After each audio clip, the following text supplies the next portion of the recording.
Buenas noches. En nombre del Centro Cultural Inca Garcilaso le damos la más cordial bienvenida. Estamos muy contentos de tenerlos a ustedes aquí y sobre todo esta mesa de tan destacados académicos garcilasistas.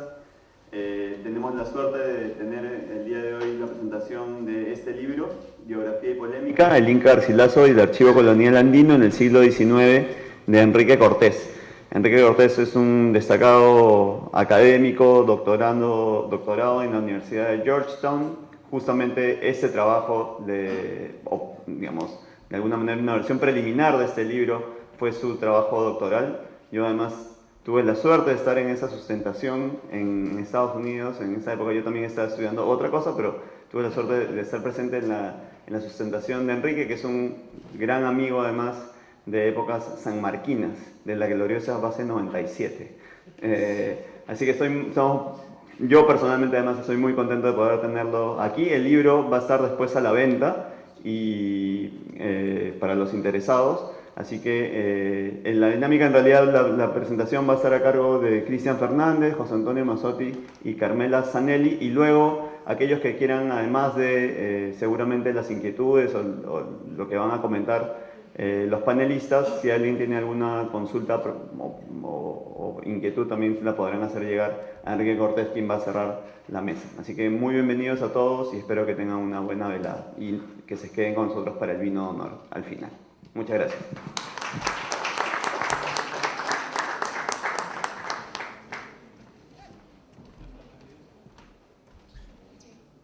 Bueno, está bien.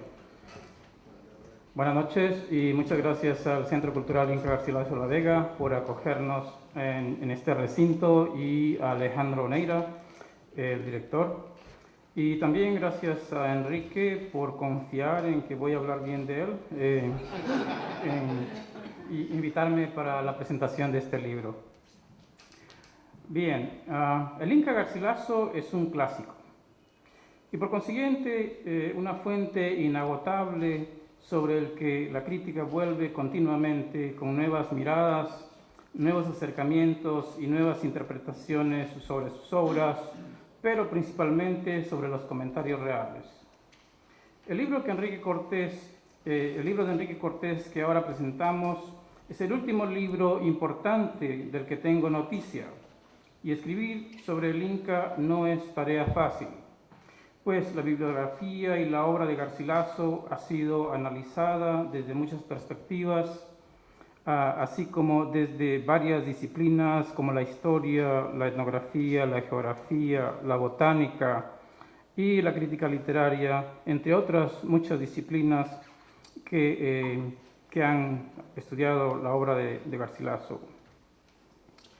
A mediados de la década del 90 del siglo pasado, cuando yo decidí escribir mi tesis de doctorado sobre el Inca, ya existía una extensa bibliografía y tuve que leer mucho antes de encontrar el enfoque y los temas sobre los que iba a investigar.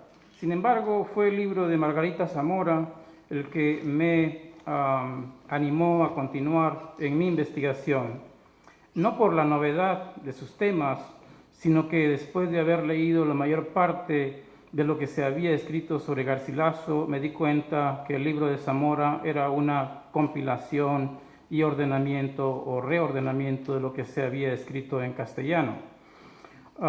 Obviamente, la producción crítica sobre Garcilaso en castellano es mucho mayor que la producción en otras lenguas, ya sea en inglés, francés o alemán, por mencionar solo las lenguas más conocidas. Pero, curiosamente, los últimos libros que se han publicado sobre Garcilaso se han escrito fuera del Perú, aunque algunos se han publicado aquí en Perú. No sabría decir la razón de esto, pero probablemente tenga que ver con la complejidad, la dedicación y el tiempo que toma investigar y escribir artículos o libros monográficos sobre Garcilaso. De manera que el libro de Enrique definitivamente viene a enriquecer la bibliografía sobre Garcilaso, porque Enrique ha encontrado nuevas formas de acercarse no solo a la obra del Inca, sino también a su biografía.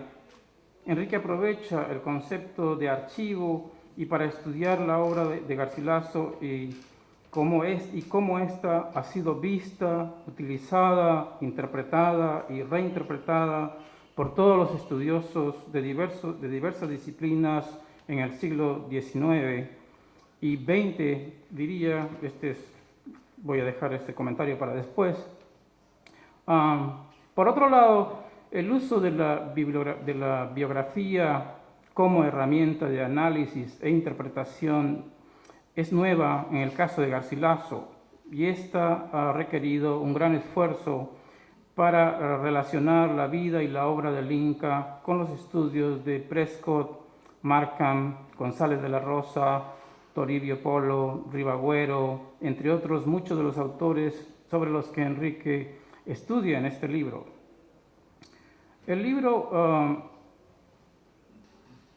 Enrique dedica los últimos capítulos al estudio de Ribagüero, y en ese sentido el libro debiera titularse siglo XX también, porque el libro dice el Inca Garcilaso y el archivo colonial andino en el siglo XIX, pero como bien sabemos, Ribagüero escribió sus obras sobre Garcilaso en las 2 primeras décadas del siglo pasado, en el siglo XX, y también otros autores que trata, como Polo, por ejemplo, escribieron en el siglo XX, pero supongo que Enrique va a explicar las razones del título.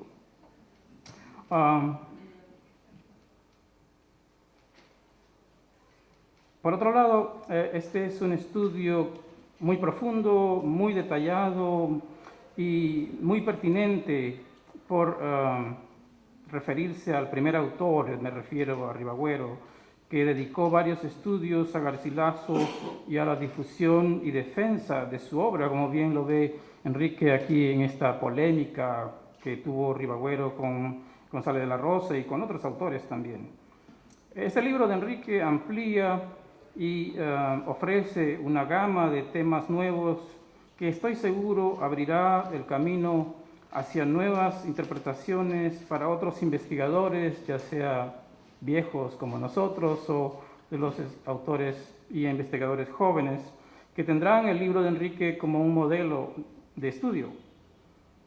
Aunque estudiar Garcilaso es todo un reto, estoy seguro que el libro que presentamos ahora no será el último sobre Garcilaso, porque, como ya dije, el autor de los comentarios es un clásico y un referente en la cultura peruana. Y aunque no me atrevería a apostar si el Perú irá o el equipo del Perú irá al próximo Mundial de Fútbol, sí puedo apostar que el libro que Enrique acaba de publicar y que estamos presentando será lectura obligatoria para los estudios garcilacistas y coloniales en el futuro. Así que no me queda más que felicitar a Enrique por este libro y por su excelente trabajo que ha hecho en esta investigación. Muchas gracias.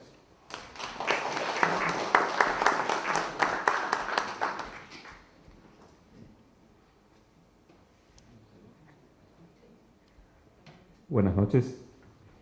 En primer lugar, quiero agradecer la invitación de Enrique Cortés, que me honra al estar aquí en la presentación de su libro, así como la placentera y estimulante compañía de 2 renombrados garcilacistas como son Carmela Zanelli y Cristian Fernández.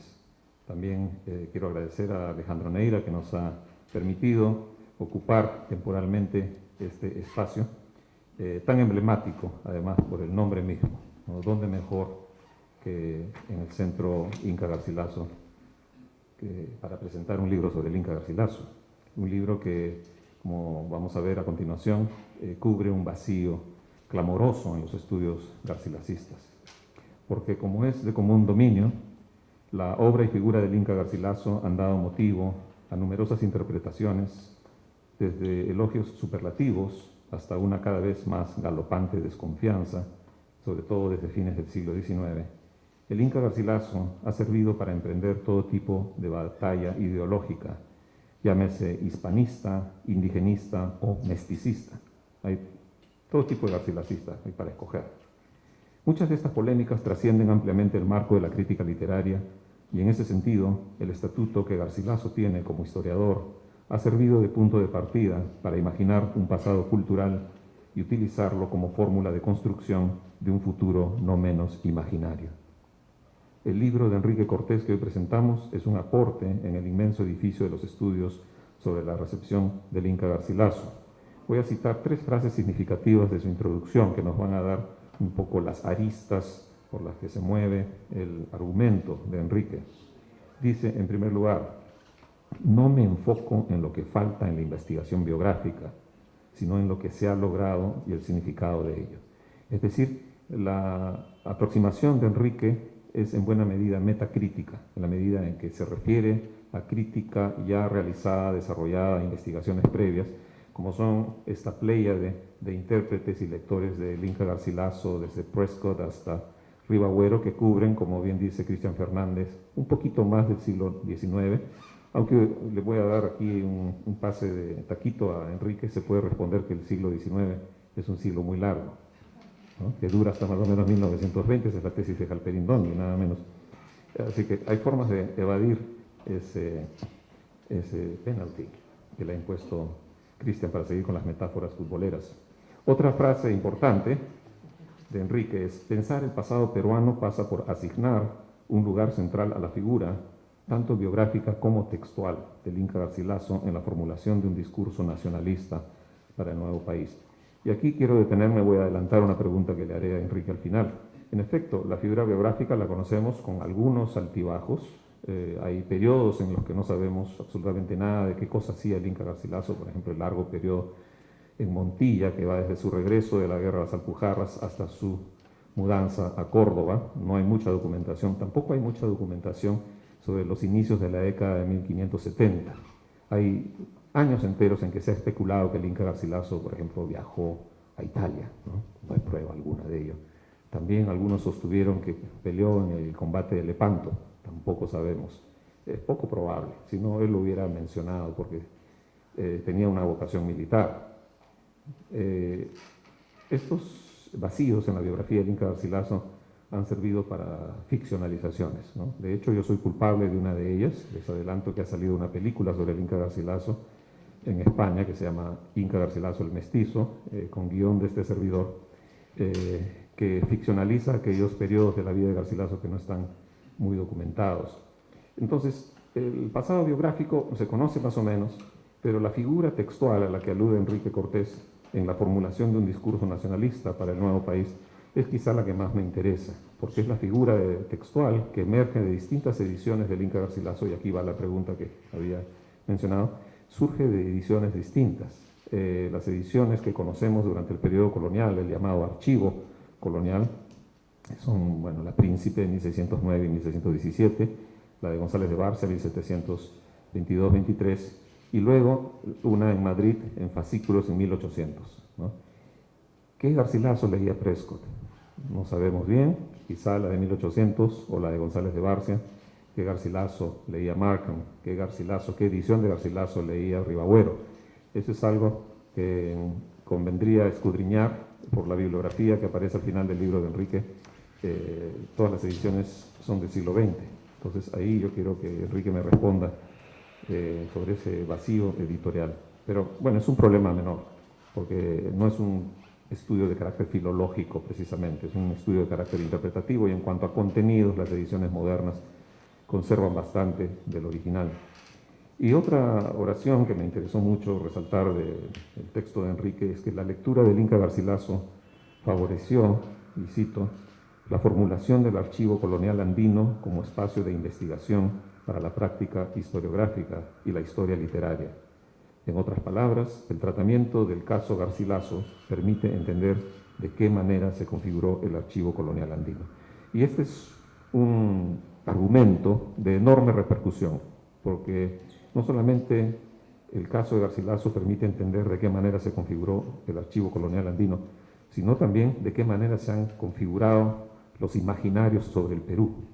El Inca Garcilaso es como una especie de hilo secreto que recorre la historia del pensamiento peruano, y muchos de sus intérpretes, y a eso me voy a dedicar en la segunda parte de mi presentación, muchos de sus intérpretes desde el principio, desde 1613, cuando llega el primer ejemplar conocido en tierras andinas de los comentarios reales, están debatiendo qué papel cumplen los incas en este inmenso territorio, en esta múltiple heterogeneidad étnica que fue y sigue siendo en buena medida el Perú.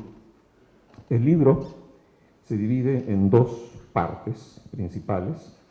Me voy a ocupar sobre todo de la primera, pero para hacer una descripción de la estructura del libro hay que señalar que en la primera parte hay 3 capítulos, el primero dedicado al archivo colonial, y los capítulos 2 y 3 tratan de las lecturas norteamericanas, por un lado, sobre todo el historiador William Prescott y John Ticknor, su discípulo y compañero, y lecturas españolas, particularmente la de Marcelino Menéndez y Pelayo, el famoso autor de la frase de que los comentarios reales no son historias, sino una novela utópica, etcétera, ¿no? Que es bastante bien analizada en el libro de Enrique Cortés.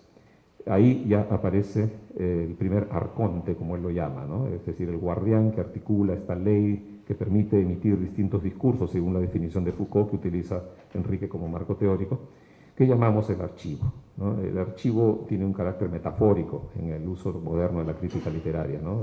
Por supuesto conocemos que hay archivos de papel y cartón y madera, que son nuestros alicaídos archivos nacionales, el Archivo General de la Nación, el Archivo Arzobispal, el Archivo del Convento de San Francisco, el Archivo del cual o tal. Todos estos archivos, que son depositorios valiosísimos, forman parte del sentido metafórico del archivo, que es un mecanismo regulador de discursos y que permite la emisión de estos discursos a partir de la documentación. Entonces, el que opera como un intelectual a partir de esta documentación conocida no es estrictamente un archivero, sino es un arconte, es alguien que también produce conocimiento, no solamente lo resguarda, lo produce, lo edita, lo manipula, lo filtra. Y eso a la vez da lugar a maneras de pensar el pasado, a maneras de pensar la identidad peruana, de leer al Inca Garcilaso un poco más como indio, un poco más como español, que son prácticas que se han realizado por cerca de 400 años o más que apareció la primera edición de los comentarios reales. Esa es la primera parte del libro, los capítulos 1, 2 y 3, dedicados, como decía, al archivo colonial y a las lecturas norteamericanas y españolas durante el siglo XIX.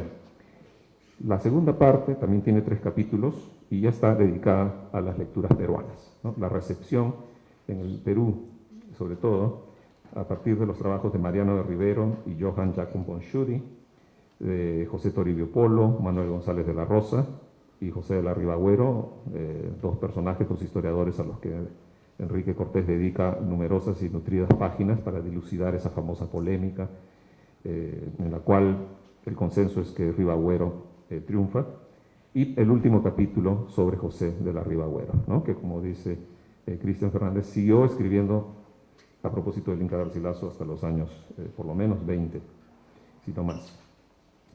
En cuanto al archivo colonial, ¿no? Ya que el libro dice explícitamente en el título el archivo colonial andino en el siglo XIX, ¿de dónde parte ese archivo, ¿no? Obviamente tiene una trayectoria de cerca de 300 años.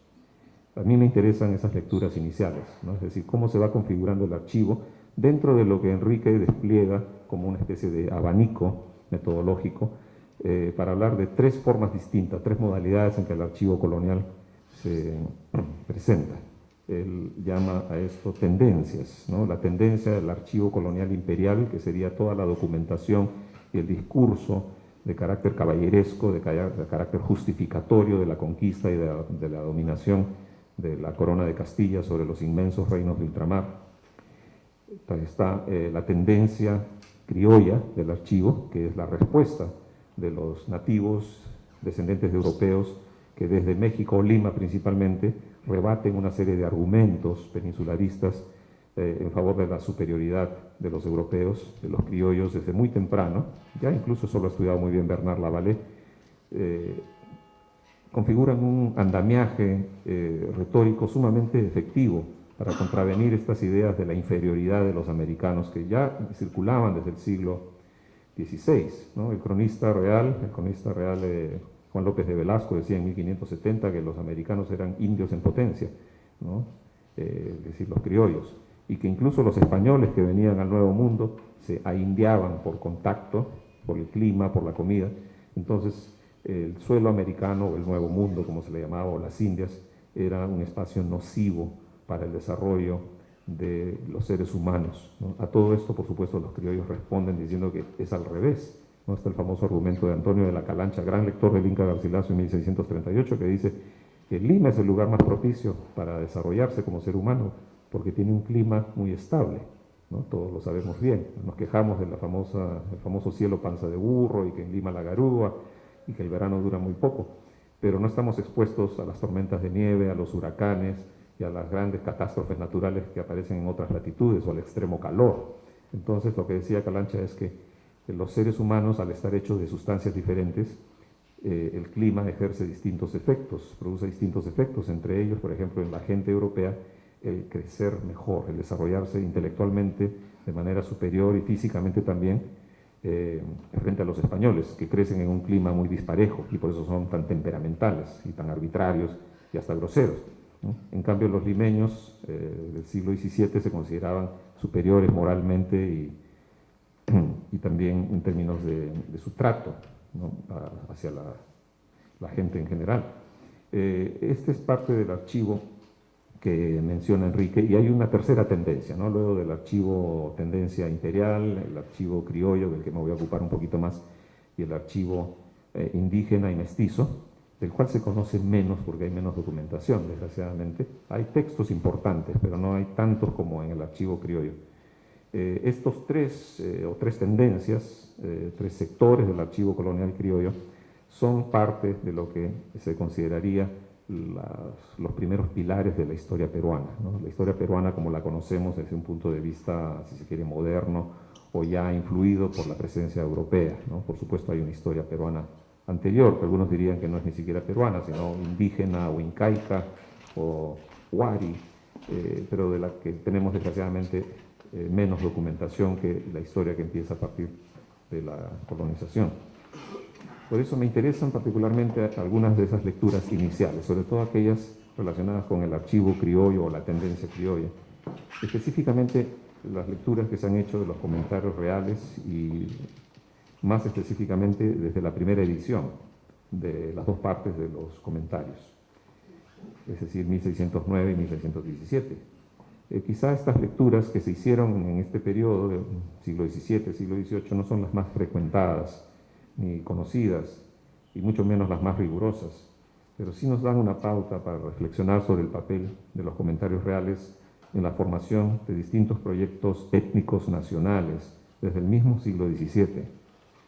Asimismo, mi lectura de las lecturas, principalmente por historiadores criollos, me servirá como hilo conductor hacia otra propuesta de interpretación en la cual se consideran dos formas de recepción: una letrada, que sería principalmente la recepción criolla, y otra aural, que me parece se encuentra implícita en la conformación verbal de la edición Príncipe de la Obra y que tendría lugar o habría tenido lugar en la recepción de caciques, curacas en la Sierra Andina, que contribuyó con los años corriendo al imaginario del nacionalismo inca que estudian John Rowe y Manuel Burga en trabajos ya del siglo XX. Hay que empezar por señalar tres aspectos de estas lecturas criollas. Primero, el tiempo, que se sitúa entre los siglos XVII y XVIII, es decir, en un contexto que hoy llamamos colonial, pero en la época se llamaba simplemente virreinal, y por lo tanto es un contexto fronterizo y no metropolitano, ¿no? Eso es importante porque siempre hay un contrapunto entre el centro y la periferia que construye ese archivo colonial. Un segundo punto que me interesa subrayar es la amplitud del término garcilacismo, que incluye un corpus en el que la lectura y utilización de esa lectura bastarán para una definición que no necesariamente tiene que incluir solo la crítica profesional. Esta, como sabemos, es producto reciente de la especialización del trabajo, aún remota en los hábitos discursivos de los letrados de aquellos siglos, XVII y XVIII. Y tercero, y esto es quizás lo más problemático de mi argumentación, es el concepto de nación, que aquí utilizo en el sentido que tenía en esa época, el de grupo humano de vínculos regionales, culturales y raciales, muy distinto todavía de la idea ilustrada de nación, que es más bien igualitaria, homogeneizadora y abarcadora de distintos grupos con diferencias principalmente de clase. Esta es la nación, dependiente de esa forma de organización modeladora y uniformadora de identidad que es el Estado-Nación moderno, ¿no? Este pretendido Estado-Nación moderno que nace en el Perú en 1821 y que sabemos tiene enormes falencias. Pero es el primer sentido de nación el que manejan el propio Garcilaso y sus lectores inmediatos del siglo XVII. Así me sitúo dentro de un marco teórico que no es el de la conocida historiografía sobre la nación de Benedict Anderson o Hobsbawm, sino más bien el de un grupo de teóricos ingleses entre los que se encuentran Anthony Smith, John Armstrong, James Kellas, Walker Connor, entre otros, que han esbozado un concepto que habla del origen étnico de las naciones modernas, contrapesando así el estudio más frecuente que suele hacerse del nacionalismo como artefacto cultural de la modernidad y como instrumento de resistencia en sociedades postcoloniales. Ahora, para volver a los comentarios reales, conviene apuntar también una premisa por demás sabida, su indiscutible autoridad inicial como fuente de información sobre los incas y sobre la conquista, sin mencionar que inclusive antes de su publicación, historiadores como Gregorio García ya lo mencionaban, y filólogos como Ambrosio de Morales lo elogian por su elegante estilo y riguroso razonamiento acerca de la lengua quechua. Otro asunto es que su descrédito como fuente histórica se haya puesto de moda con las publicaciones hechas a fines del siglo XIX por Marco Jiménez de la Espada, de la segunda parte de la Crónica del Perú, o Señorío de los Incas de Cieza de León, la relación de Joan de Pachacuti y Yanqui, de La Suma y narración de los Incas de Juan de Betanzos y otros cronistas, así como el descubrimiento revolucionario de Richard Pichman en 1908 de la nueva crónica de Huamampoma en la Biblioteca Real de Copenhague. Amén de los célebres comentarios que le embistió Menéndez y Pelayo a la obra sobre su carácter utópico, ¿no? Un concepto que Enrique hace muy bien en rechazar, sobre todo cuando delinea la argumentación de este crítico cubano, Roberto González Echevarría, que dice que la base del archivo narrativo latinoamericano, el origen de la novela latinoamericana está en la segunda parte de los comentarios reales, por lo cual disecciona el aspecto literario de los comentarios reales de su aspecto histórico, ¿no? Y Enrique tiene la lucidez de marcar muy bien que los comentarios reales no son un texto ni estrictamente histórico ni estrictamente literario dentro de la concepción moderna de estas dos formas de discurso, ¿no? La historia se entendía en el siglo XVII como una rama de la retórica, entonces no tenía que ser necesariamente documentada o factual, es decir, al estilo de la historia positivista, que es un producto del siglo XIX, sino es una historia sobre todo de carácter moralizante, ejemplarizante, y que busca demostrar verdades trascendentes, ¿no? Esta es la preocupación que tienen los cronistas del siglo XVII. Entonces, olvidarse de este aspecto y literaturizar los comentarios reales es un error grave de críticos modernos. Suelen caer muchos garcilacistas recién venidos al campo en este error y leen los comentarios reales como si se tratara de 100 años de soledad, ¿no? Bueno, pasaré ahora a mencionar brevemente algunas de estas lecturas, ya que tanto las vengo anunciando, las lecturas criollas, simplemente para hacer un recuento de algo que en realidad no es una preocupación central del libro de Enrique, pero sí es una preocupación central mía, porque yo tengo formación de colonialista, ¿no? En términos académicos, por supuesto, no políticos,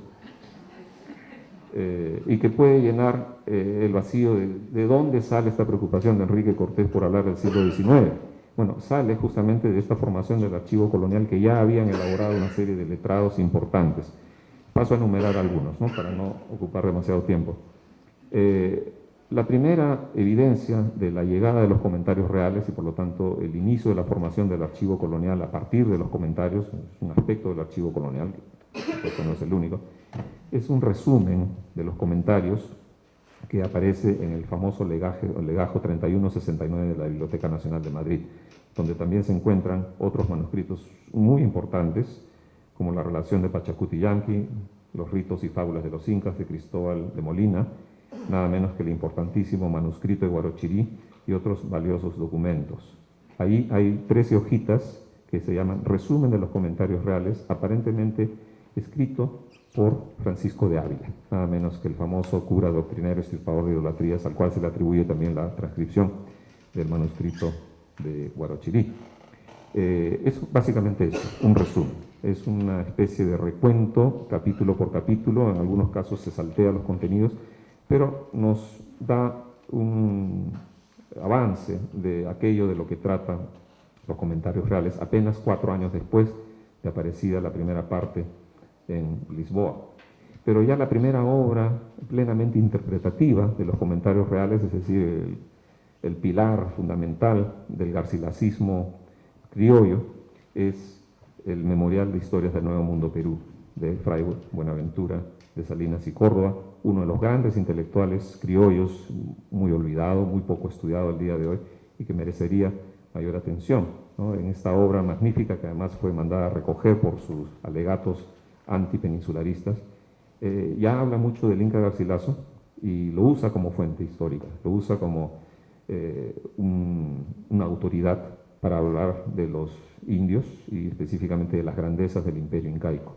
Pero empieza a verse ya desde 1630, cuando aparece la obra de Buenaventura de Salinas, una tendencia dentro de las lecturas criollistas de los comentarios reales, que es la de idealizar el pasado incaico y negar cualquier tipo de catadura moral positiva a los descendientes de los incas. Esto tiene que ver, sin duda, con el desarrollo de estos dos grupos protohegemónicos, ¿no? Los criollos limeños por un lado y los descendientes de la nobleza incaica por otro, que van a convivir a lo largo de los siglos XVII y XVIII hasta que al final triunfa la opción criollista con el decapitamiento literal de Túpac Amaru II en 1781.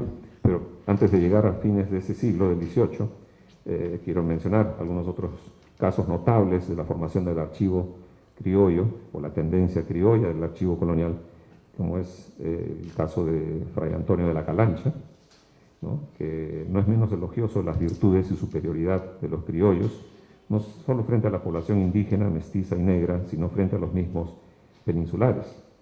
Al margen de establecer esta necesidad, como Salinas, de un prestigio histórico y cultural para los criollos, la crónica moralizada de Calancha, de 1639, se apoya constantemente en los comentarios reales. Y así, hay otros casos, como el hermano de Buenaventura de Salinas, Diego de Córdoba Salinas, en su crónica de la religiosísima provincia de los 12 apóstoles del Perú, conocida modernamente como Crónica Franciscana de las Provincias del Perú, publicada en 1651. 30 años más tarde, otro limeño, Fray Juan Meléndez, hace un elogiosísimo recuento de los criollos del Perú, utilizando al Inca Garcilaso, sobre todo la segunda parte, que como sabemos es una parte de los comentarios reales de las cuales no quieren hablar muchos garcilacistas porque es una parte muy pro-hispanista, ¿no? O en todo caso muy pro-encomendera. Entonces esto parecería contradecir un supuesto indigenismo inicial de los comentarios reales.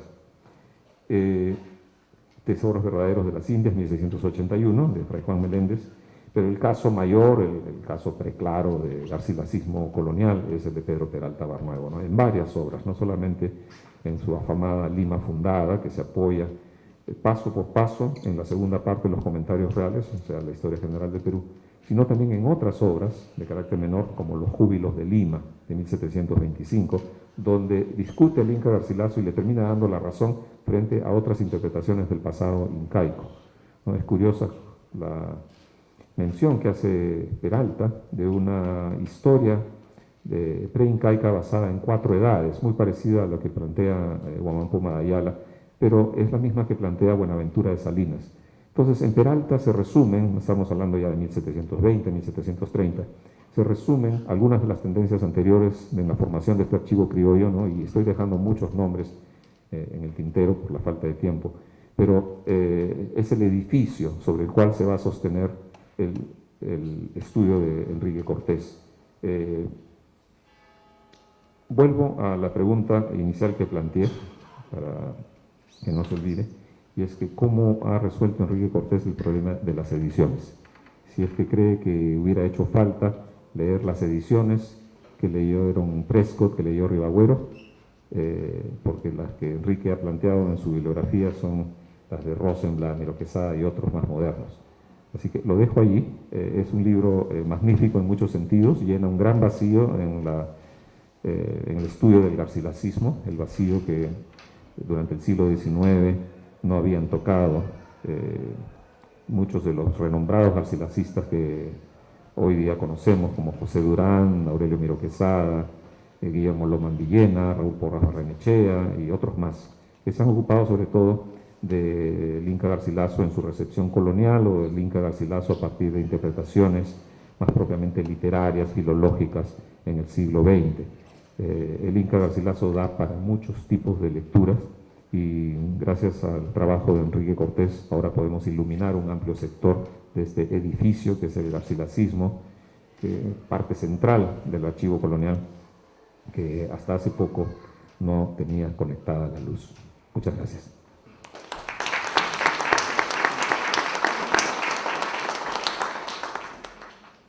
Bueno, me toca a mí. Bueno, los dos panelistas que me han precedido realmente han hecho la tarea ya, pero yo voy a tratar de contribuir, aunque José Antonio Mazzotti ya me mató porque dice que la segunda parte de los comentarios reales es como pro encomendera, hispanista, y etcétera, etcétera. Bueno, y yo estoy en esta cruzada personal desde hace unos 20 años por justamente recuperar la segunda parte que casi nadie conoce, ¿no? Todos sabemos quién es el Inca Garcilaso, que era un mestizo, ¿no? Y que escribió los comentarios reales, pero no sabemos que los comentarios reales tienen una segunda parte, ¿no? Y yo creo que ese sería un poco, y no es culpa de Enrique, es culpa de que se ha canonizado, ¿no?, el garcilacismo a partir de una mirada parcial de su obra. Eso es un poco mi reclamo, pero veremos en qué medida este libro un poco puede, pues todos le estamos reclamando cosas a Enrique, pero realmente lo que aporta es muchísimo. Lo ha mencionado Cristian y lo ha detallado con mayor, yendo hacia el pasado, ¿no? O sea, la recepción inmediata, ¿no? Siglos XVII y XVIII, como lo ha hecho José Antonio Mazzotti. Bueno, comienzo entonces. Entonces, partimos un poco de cuál es mi premisa, ¿no?, de este reclamo de que no hemos leído pues la obra de Garcilaso de manera completa. Conozco a Enrique Cortés desde hace muchos años, cuando se topó conmigo en una de mis clases de la maestría de literatura hispanoamericana en la Universidad Católica, y confieso que hace exactamente un mes presenté un libro de otra exalumna, cosa que me confirma no solo que me estoy volviendo vieja, sino que los estudiantes superan a sus maestros, cosa que sin duda me hace sentir muy orgullosa. Ahora bien, este libro que comentamos esta noche no se debe ni a mis clases ni a mi influencia, sino a los muchos méritos de su autor, ya que parte de no de un uso automático, sino de una reelaboración muy pensada y trabajada del concepto del archivo, tal como lo había presentado con bastante éxito el crítico cubano Roberto González Echevarría, al que se ha hecho de referencia. De hecho, Enrique Cortés recupera y complejiza el concepto para hablarnos de varias perspectivas, ¿no? Las distintas tendencias del archivo, sea este imperial, criollo o indígena, destacando el enfoque andino o archivo colonial andino para entender la obra del Inca Garcilaso, como se lee desde el título, y por otro lo vuelve concepto instrumental que permite el análisis concreto de cómo se ha leído el texto garcilacista, el texto de Garcilaso. Enrique Cortés, además, se encarga de destacar las limitaciones del concepto esgrimido por González Echevarría para interpretar la obra del cronista mestizo a partir de las críticas apuntadas en su momento por el insigne garcilacista peruano José Durán, pero destacaría que una virtud del crítico cubano es que considera las dos partes, que era un poco, es mi reclamo, las dos partes de los comentarios reales, cruzada a la que estoy abocada desde hace algunos años, aunque comparto con Enrique y José Durán que la visión de González Echevarría es bastante limitada. El caso de los comentarios reales ha sido controversial desde la aparición de su primera parte en Lisboa en 1609. De acuerdo a Franklin Pease, su obra dio origen a una interpretación duradera sobre los incas y su historia, que fue puesta en tela de juicio únicamente a fines del siglo XIX e inicios del siglo XX, cuando Marcelino Menéndez y Pelayo le endilgara el lapidario membrete de novela utópica, ¿no?, desde los años finales del siglo XIX y reiterara en 1905, cuestionando la naturaleza histórica del discurso del cronista mestizo, tema que explora con rigurosidad Enrique Cortés desde la visión inicial de William Prescott y George Tignor, en las que se apoyaría la crucial sentencia de don Marcelino. Ahora bien, Menéndez y Pelayo pretendía apoderarse del archivo americano, según lo planteado por Enrique Cortés, para salvar las falencias del corpus literario español, destacando el hispanismo del mestizo sin negar, por otro lado, su mestizaje. Como sabemos, desde fines del siglo XIX y principios del siglo XX, Garcilaso ha sido hispanista para unos e indígena para otros y mestizo mucho menos. Pero volviendo a las distintas maneras como se han leído los comentarios de Garcilaso, Franklin Pease, y continúo con su reflexión, señala que Garcilaso durante siglos fue el más cotizado informante sobre la sociedad andina previa a la invasión española y uno entre varios de los que relataban las expediciones, conquistas y ulteriores guerras civiles entre españoles. Pero fue la primera información mencionada la que hizo célebre su nombre y mundialmente accesible su obra. Aparecida en 1609, la primera parte de los comentarios reales de los incas circuló y cautivó lectores rápidamente. Fin de cita. Esta reflexión repite el lugar común de la crítica de destacar no solo la importancia, sino el impacto de la primera parte de los comentarios reales debido a, como se advierte en la cita, que la segunda parte, al ocuparse de las primeras décadas de la dominación española en el Perú y más específicamente de las guerras civiles entre los conquistadores, compitió con otras fuentes que publicadas antes y que por tanto se limitaba a ser una crónica de tardía aparición y carente de novedades sobre dicho periodo. Por su parte, el historiador inglés David Brady va tras la senda de Menéndez y Pelayo cuando califica la primera parte de los comentarios como fábula renacentista. Dictamen que, por cierto, no hace extensivo a la segunda parte póstuma, publicada con el título de Historia General del Perú en Córdoba en 1617, texto que caracteriza más bien como uno de estricta vena narrativa y lleno del clamor de las armas y pasiones humanas. Fin de cita. Ahora bien, en relación a las distintas maneras de caracterizar la obra peruana del autor cusqueño, inicio mi reflexión con el término de comentario, palabra clave que encontramos en el título de la primera parte y que motivara una conocida reflexión de José Durán, según la cual, lejos de deberse a un vínculo y homenaje a los comentarios de Julio César, como Aurelio Miro Quesada y otros proponían, y menos aún todavía aludir a una forma histórica menor, como parecía destacar Raúl Porras Barrenechea, Garcilaso habría escogido dicha palabra como parte del título de su obra peruana debido al influjo de los bibliistas cordobeses con quienes alternó diariamente durante sus años finales en la antigua ciudad de Córdoba. Por otro lado, y de acuerdo a Margarita Zamora, obra que ha mencionado Cristian Fernández, la verdad histórica de los comentarios reales no reside en la autoridad testimonial del testigo de vista, ya que buena parte, prácticamente toda la obra de los comentarios reales habla de la historia de los incas, historia que no pudo haber presenciado nuestro mestizo. Pero dice que su autoridad más bien se encuentra fundada en la identidad del inca como hablante nativo del quechua. De esta manera, la verdad histórica es alcanzada como resultado de un complejo proceso de exégesis e interpretación del lenguaje de un texto primero y original compuesto en quechua. En ese sentido, la historia incaica debe entenderse no como un campo histórico no procesado, sino como una narrativa oral atesorada en la memoria de los mayotes. No es accidental que Garcilaso califique como relación el testimonio de su tío anciano, el cual sirve de primera piedra en el edificio del origen de los incas reyes del Perú. Y cito a Garcilaso.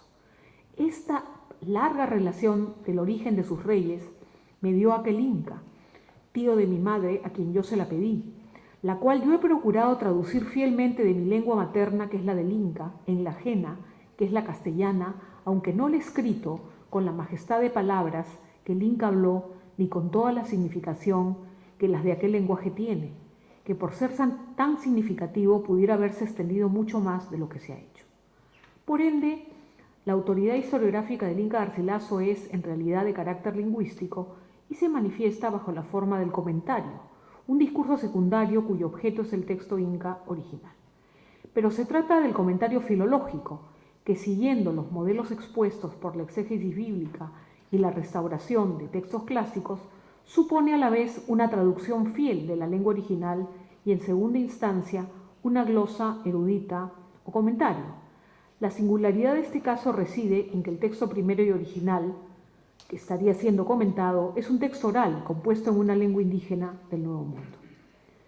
Por su parte, y ahora voy a citar a uno de nuestros panelistas, Cristian Fernández, quien está esta noche entre nosotros, discrepa tanto de las tesis de Margarita Zamora como la de José Durán al momento de definir el concepto de comentario usado por Garcilaso en su obra peruana. Discrepa de la afiliación que establece Durán con la obra de los sabios biblistas andaluces y sus reconocidos comentarios bíblicos, es decir, con el tipo de comentario filológico como el practicado por los humanistas del Renacimiento, tesis también suscrita con sus matices como se ha visto por Margarita Zamora. Fernández aclara que el texto de los comentarios de Garcilaso es un texto narrativo y no explicativo, como los comentarios filológicos, y que tampoco tiene o sigue un texto modelo o máster texto, como sugiere Zamora, al plantear la existencia de un presunto texto oral en quechua, obra de los amautas y filósofos que habrían cifrado la historia oficial del Incario. Quizás los primeros arcontes del archivo no colonial, pero incaico, ¿no? El crítico peruano se decanta por el modelo de comentario propuesto por San Jerónimo en su libro Contra Rufinos. Garcilaso, según Fernández, propone, como lo recomendaba San Jerónimo, varias versiones de un mismo hecho y articula su relato de manera que al final deja para que el prudente lector juzgue y evalúe la verdad o falsedad de su discurso narrativo. Muchas veces el Inca plantea opción A y opción B y después dice que el lector decida, ¿no? Creo, no obstante, que ambos tipos de comentario, el filológico propuesto por Durán y Zamora, cada uno con sus matices, pero también el inspirado por las técnicas retóricas de San Jerónimo, como sugiere Cristian Fernández, conviven en los comentarios reales de Garcilaso. Además, me parece advertir en varios pasajes una suerte de texto rector, como plantea Zamora, una historia oficial de los Quipu Camayo en varios pasajes de la historia del Incario, contenidos sobre todo en la primera parte de 1609, que se extienden hasta los eventos de Cajamarca relatados en el primer libro de la Historia General, pero también las varias versiones de los hechos, como describe San Jerónimo, en los distintos y muy polémicos pasajes de las guerras civiles en el Perú de las primeras décadas de ocupación española, cuando Garcilaso coteja no solo las distintas versiones de los cronistas españoles, Gómara, Zárate y el Palentino, en la segunda parte principalmente, pero también las versiones orales de los testigos, los viejos conquistadores, tanto vecinos como soldados, y los relatos que sus condiscípulos le hacen llegar, según plantea el propio Garcilaso, que se convierte en un gran debate escriturario del que es protagonista el lector, cualquiera sea este a lo largo de los tiempos. Antes, Alberto Escobar había señalado que la estrategia fundamental de composición de los comentarios reales para referir los hechos era el diálogo, situación comunicativa que podría definir el intercambio crucial entre el Inca anciano, dotado de autoridad, quien recuerda los orígenes del Incario en el relato de la leyenda del lago Titicaca, a partir de las inquisitivas preguntas del joven mestizo. Garcilaso, afirma Escobar, y cito Escobar, ubica a sus personajes en posición de diálogo, pero lo hace de un modo que destaca no los argumentos, sino más bien la forma de razonar que conduce a estos. La palabra diálogo, por cierto, es el concepto clave aquí. En dicho concepto reside su anticipada intuición de lingüista moderno, como aclara lúcidamente Escobar. Y cito nuevamente Escobar. El Inca presiente indisolublemente soldados el tema de la comunicación y la realidad historiable, la situación humana de los personajes y el contexto lingüístico y vital. Fin de cita. De esta manera, la primera parte de los comentarios se abre y cierra con sendos diálogos. unos exitosos y otros fallidos. En el capítulo 4 del libro primero de los comentarios, asistimos al diálogo mudo entre el indio Berú o Pelú, segmento agudamente analizado por Paul Firuas, quien afirma que esta presa humana, el primer indio peruano en el relato de Garcilaso, es un ser enajenado e incapaz de actuar ante la visión de un barco gigantesco, ¿no? Su lenguaje se reduce a la repetición de su nombre propio y de lugar en la geografía: Berú, Pelú, yo aquí, como si enunciara esa relación entre el indio y la tierra que la conquista borra y desconoce.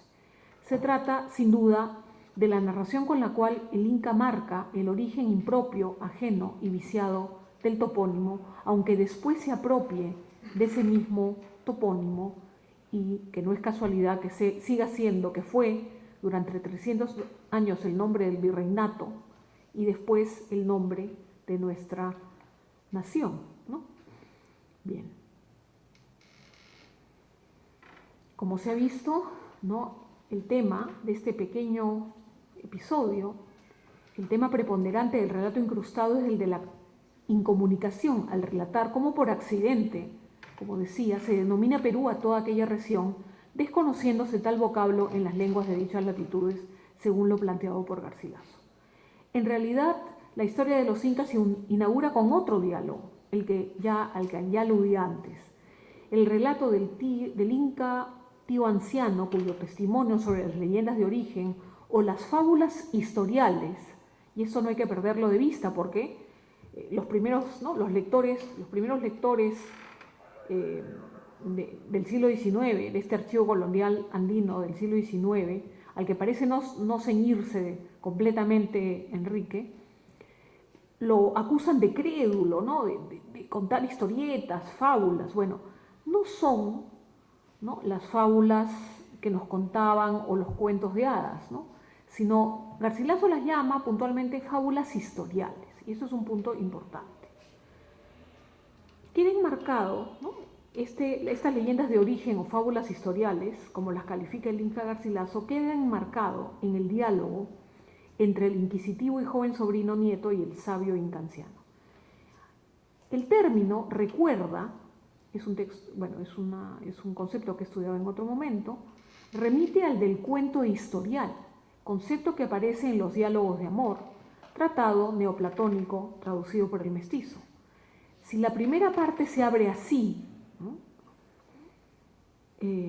la historia incaica, al menos la próspera historia incaica, se cierra también con un diálogo, también de carácter providencialista, o cual fábula neoplatónica que es, cuando se produce la discusión entre el 12º Inca, Huayna Cápac, el último que reina en prosperidad, y el sumo sacerdote, su tío, quien le increpa por atreverse a mirar directamente a su dios Sol, ¿no? Eso es un sacrilegio para los incas.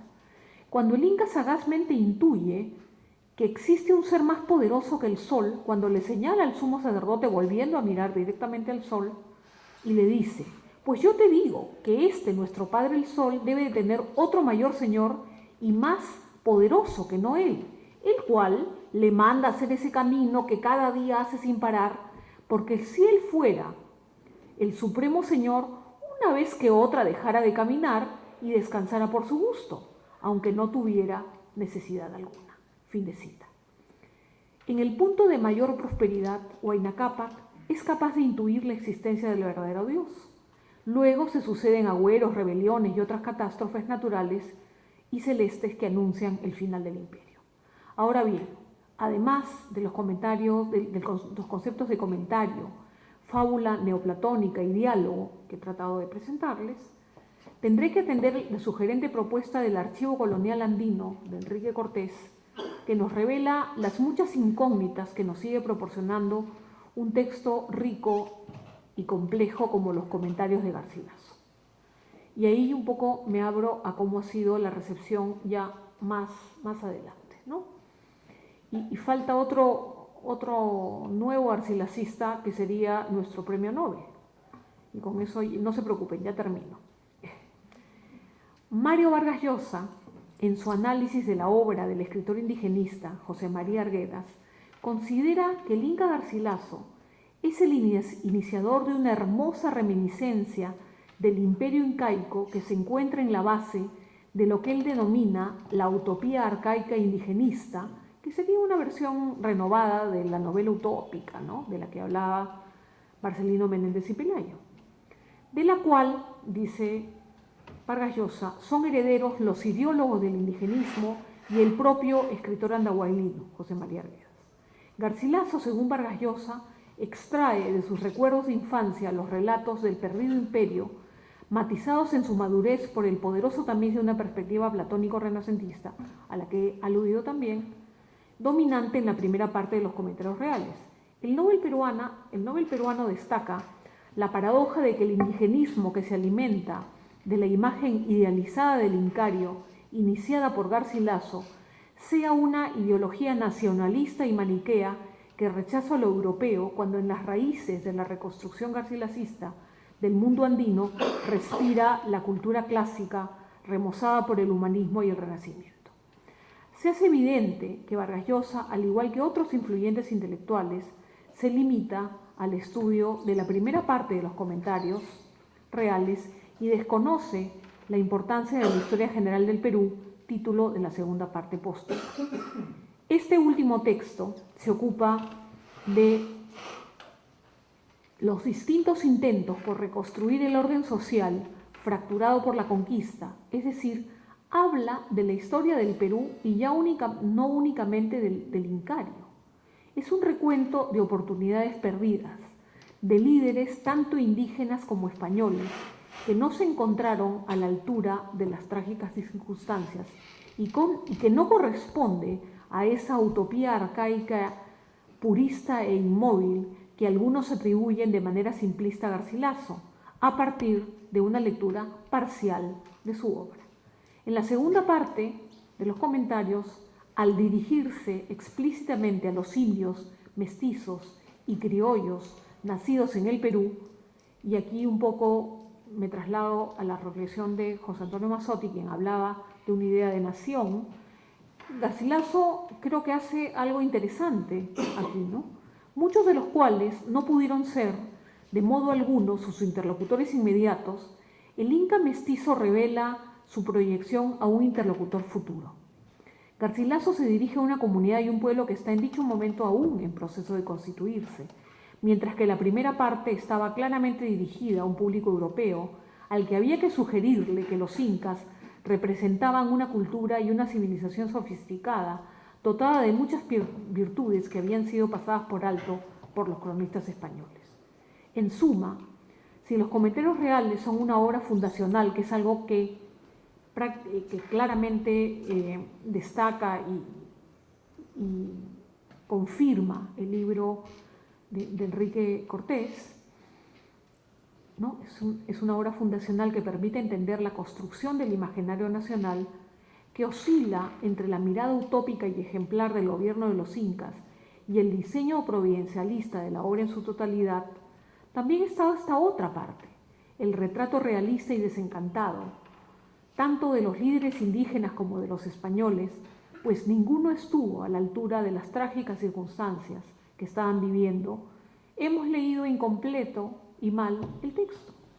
Enrique Cortés con este libro hace una invalorable contribución al estudio del garcilacismo, es decir, esta metacrítica de la que también nos habló José Antonio Mazzotti, entendido como la recepción de la obra de Garcilaso a través del tiempo, campo del que es pionero nuestro otro panelista, José Antonio Mazzotti, y que ha hecho posible convertir en obra fundacional del Perú a los comentarios reales.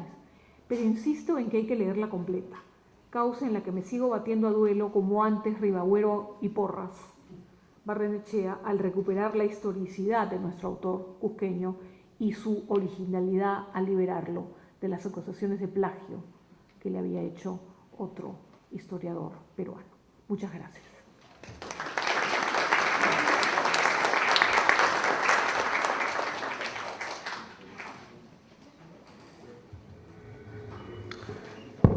Bueno, me toca a mí, parece, conversar un poquito con ustedes. Y lo primero que me gustaría decir es que me siento realmente muy honrado de estar aquí en el Centro Cultural del Inca Garcilaso, que me parece muy significativo poder presentar este libro sobre el Perú, escrito fuera del Perú, ¿no? Entonces, como el Inca Garcilaso, me pongo un poco, ¿no?, en esta posición casi fantasmática, ¿verdad?, ¿no?, del Inca Garcilaso, intentando asir esa idea, esos recuerdos que se van escapando en la medida en que pasa el tiempo. La ventaja, por supuesto, de ahora es que es más fácil hacer estos viajes, en este caso, en mi caso, panamericanos, ¿no? En su caso sería transatlánticos. Algo que me gustaría decir también es que este centro cultural pertenece al Ministerio de Relaciones Exteriores, y quizá habría que pensar que Garcilaso de la Vega fue uno de nuestros primeros embajadores, ¿verdad? Así lo entendieron sus parientes o sus parientes cusqueños, que le pidieron en algún momento, como él cuenta, que interceda por ellos en una gestión sobre tributos, exoneración de tributos en la corte española, ¿no? Entonces es algo bien interesante esta posición del Inca Garcilaso como diplomático, ¿verdad? Quizá primer diplomático. Por supuesto es un anacronismo, ¿verdad?, porque estamos hablando del Perú virreinal, ¿no?, el Perú que era otro reino, además, no era una colonia, era otro reino español en esa época, ¿no? Yo pensaba leer un fragmento del epílogo, pero creo que voy a intentar más bien contestar un poco algunas de las cosas que han surgido en esta presentación. Y lo primero que me gustaría mencionar es otra vez agradecer la generosidad tanto de Cristian Fernández, de Carmela Zanelli y de José Antonio Mazzotti, que se han tomado el tiempo, porque la verdad, por lo menos, ¿no?, todos ellos están comenzando clases, o algunos de ellos en vacaciones, y tener que leerse otro libro más para comentar, es realmente un acto de generosidad que me parece impagable. Entonces yo agradezco muchísimo el hecho de que se hayan podido tomar el tiempo, ¿verdad?, de intentar dialogar desde sus propias investigaciones, ¿no?, con este libro que intenta proponer una nueva manera de hacer estudios coloniales desde el siglo XIX. Por supuesto, hacer estudios coloniales desde el siglo XIX no es fácil, y eso tiene sus riesgos, ¿verdad? Tiene sus riesgos personales, voy a decir, en el sentido de que, por ejemplo, no soy un colonialista en el sentido estricto como lo es José Antonio o lo es Cristian o Carmela, ¿verdad? Pero yo creo que la idea que tenemos, el concepto de colonial o de los estudios coloniales, se construyen en realidad en el siglo XIX, o se definen, por lo menos tal como los conocemos ahora, tal como los pensamos ahora. El siglo XIX es fundamental para poder entender eso. Y también es fundamental para entender la manera en que el corpus de textos que nosotros conocemos ahora como coloniales han sido definidos, han sido organizados, han sido incluso editados, ¿no?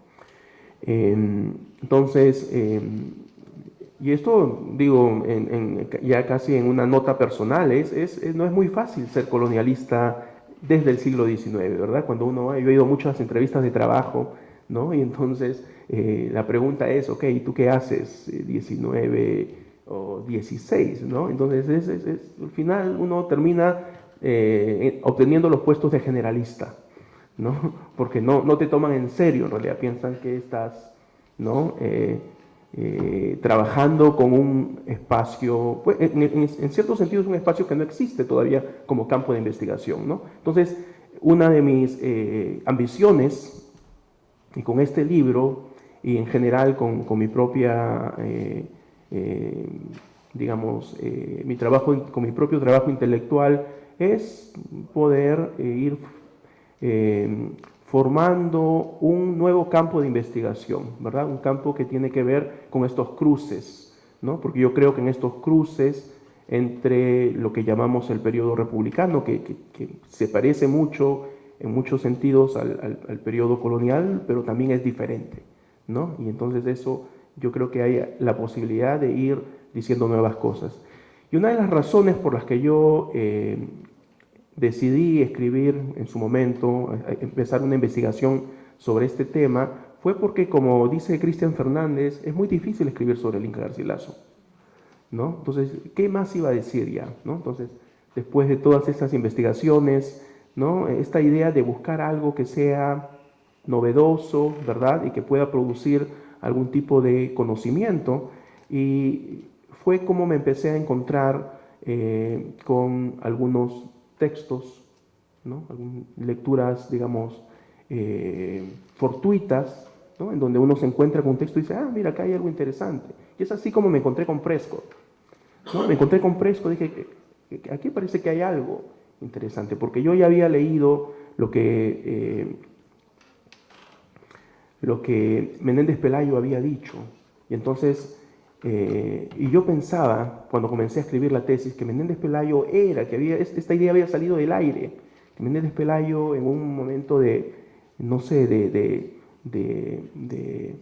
sí, pues análisis, ¿no? De análisis, ¿no? Nocturno, desvelado, ¿verdad? Se había encontrado con esta paradoja de que, ¿no? La obra del Inca Garcilaso tenía mucho de narrativo y por lo tanto debería ser considerada una obra literaria, ¿no? Pero resulta que el tema no es así, el tema, y mi propuesta de lectura es que esas ideas ya están en germen en la obra primero de Prescott y después de George Tignor, ¿no? Entonces, un poco al comienzo, la idea era demostrar cómo Menéndez Pelayo estaba equivocado, ¿no? Uno tiene esas pequeñas batallas, ¿verdad?, cuando está escribiendo un libro, ¿no?, por querer mostrar cómo este personaje se equivoca, ¿verdad? Pero resulta que Menéndez Pelayo bueno, decirlo así, no solo se equivoca Menéndez Pelayo, ¿no?, sino también sus lectores.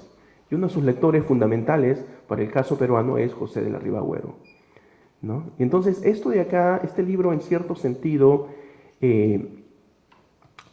intenta explicar cuáles son las condiciones, porque estos no son equívocos en realidad, ¿no? Son argumentaciones que tienen alguna orientación ideológica, ¿no? Y es un poco lo que es el resultado de este trabajo. Es decir, Menéndez Pelayo no dice que el Inca Garcilaso es novelista por gusto. Es decir, hay toda una agenda intelectual detrás, ¿verdad? Menéndez Pelayo necesitaba al Inca Garcilaso como novelista, ¿no? Y eso es un poco lo que explico en este libro. ¿Por qué razón? Entre otras razones, porque él estaba intentando construir la historia literaria española, ¿no? Y para que la historia literaria española esté completa, necesitaba del Inca Garcilaso, necesitaba de los escritores americanos, ¿no? Porque desde su perspectiva, toda literatura imperial, toda literatura que fuera o que merezca ser llamada imperial, ¿verdad?, tenía que tener escritores que hicieran un trabajo también fuera del espacio metropolitano, ¿no? Es decir, las periferias tenían que estar conectadas por estas figuras casi bisagra, ¿no?, como en cierto sentido es el Inca Garcilaso para él. Y bueno, es un poco la manera en que el libro se escribe al comienzo, se escribe como tesis doctoral, y después, en los años siguientes, lo que he hecho es intentado darle un nuevo marco teórico, ¿no? Y ha sido una preocupación mía por qué entendemos por archivo colonial, ¿verdad? Cuando yo escribí el libro como como tesis doctoral, no usaba la palabra archivo, ¿no? Entonces, y ese quizás sea mi aporte a los estudios coloniales, ¿no? Intentar organizar un conjunto de ideas sobre qué es un archivo, ¿no? Y cómo funciona en el caso andino, en este caso, ¿no? Y en ese sentido he tenido, digamos, la ayuda, no directa, pero indirecta, de muchos investigadores que han ido trabajando, ¿no?, sobre el tema, entre otros, como mencionó Carmela, pues sí, ¿no? Sin duda, si algo hay que reconocerle a González Echevarría, es que usó un concepto que ha sido, ¿no?, útil para repensar de otra manera un conjunto de textos, ¿verdad?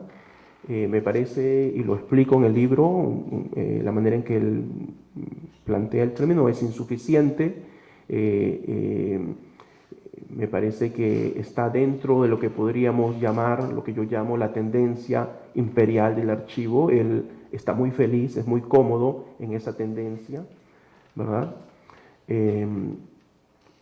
Pero hay otras tendencias, me parece importante considerar, y es un vacío, y ojalá José Antonio Mazzotti pueda escribir ese libro, ¿no?, sobre el archivo, la tendencia criolla del archivo colonial, porque José Antonio es quizá uno de los especialistas más importantes sobre el tema, ¿no?, de los escritores criollos andinos.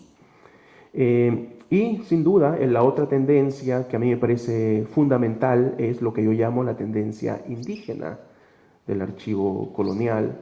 Y todas estas tendencias no están separadas, y esto es algo que yo lo enfatizo, no están separadas. Es decir, en los comentarios reales podemos encontrar, ¿no?, líneas argumentativas que podrían estar bien en la línea imperial del archivo, ¿no?, líneas que están muy bien en la línea criolla, y también, sin duda, hay muchísima información importante sobre la tendencia indígena del archivo colonial, ¿no? Entonces, algo que he intentado hacer en este libro es poder un poco organizar toda esta discusión y ofrecer lo que yo llamo una hipótesis teórica de cómo se forma el archivo colonial y cuál es su potencialidad. Algo para contestar un poco a algunas de las observaciones que se han hecho en la mesa.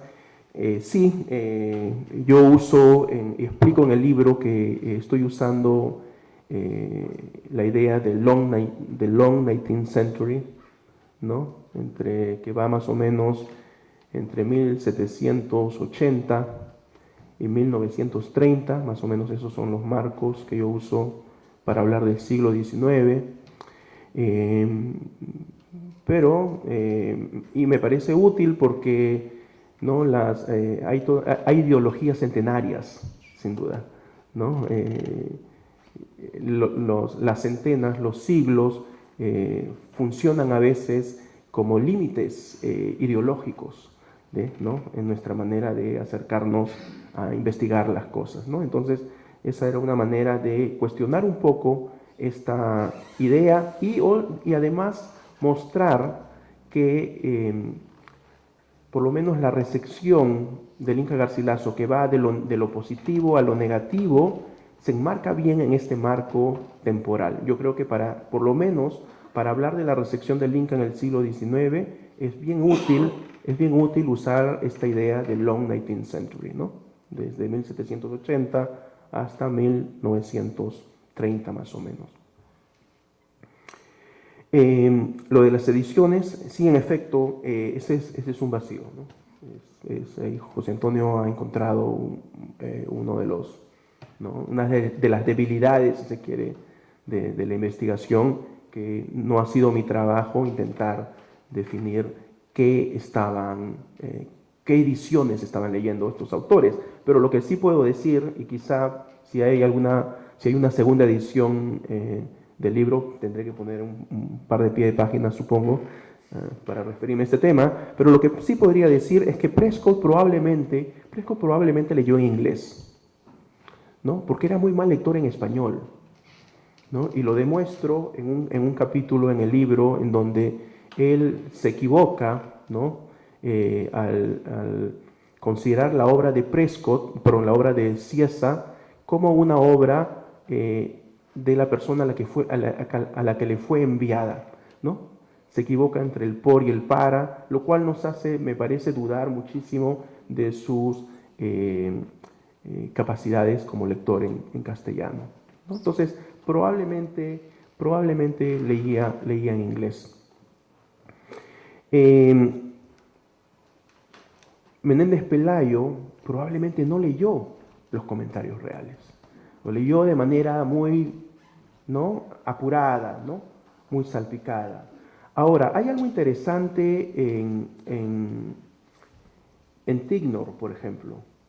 Tignor, que es la primera persona que incluye al Inca Garcilaso como en una historia literaria, entonces por eso es muy importante. Es decir, Tignor no hace una interpretación muy original, de hecho sigue lo que está diciendo su amigo Prescott, pero lo que Tignor hace es un acto, y lo que Tignor hace es incluir a los comentarios, a la obra del Inca Garcilaso en realidad, en una historia literaria por primera vez. Y será la primera historia literaria de la literatura española en general, además, ¿no? Porque, esto es algo bien interesante. De hecho, Menéndez Pelayo estaba intentando escribir esa historia literaria. No existía una historia literaria española escrita por españoles, ¿no? La primera historia es una historia escrita por ¿no?, investigador y historiador casi de Boston, ¿no?, George Tignor. Entonces, pero en ese texto hay muchas referencias a las descripciones que el Inca hace de los conquistadores, lo cual me hace pensar que estaba leyendo la segunda parte, lo cual se conecta también con, si se quiere, la edición que hace Ventura García Calderón en 1925, que se llama Anécdotas escogidas del Inca Garcilaso, que es un texto que se presenta como un texto narrativo.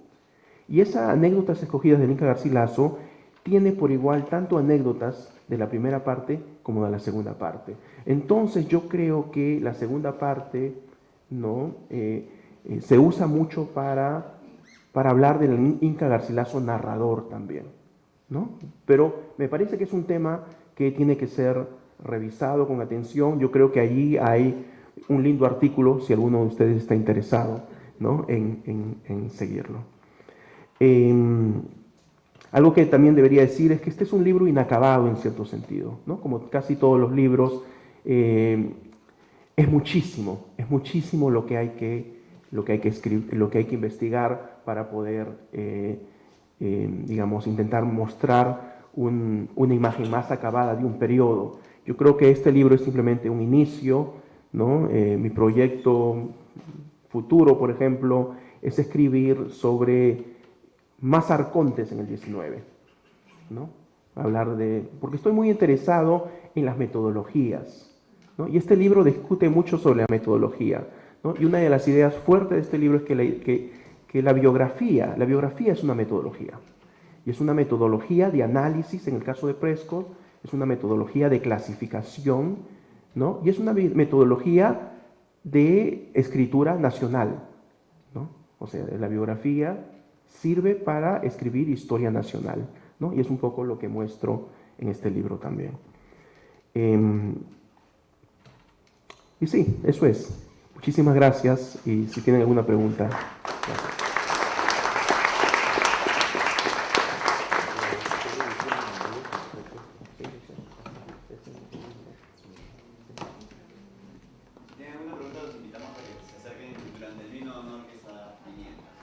Gracias. Muchas gracias a todos. Gracias.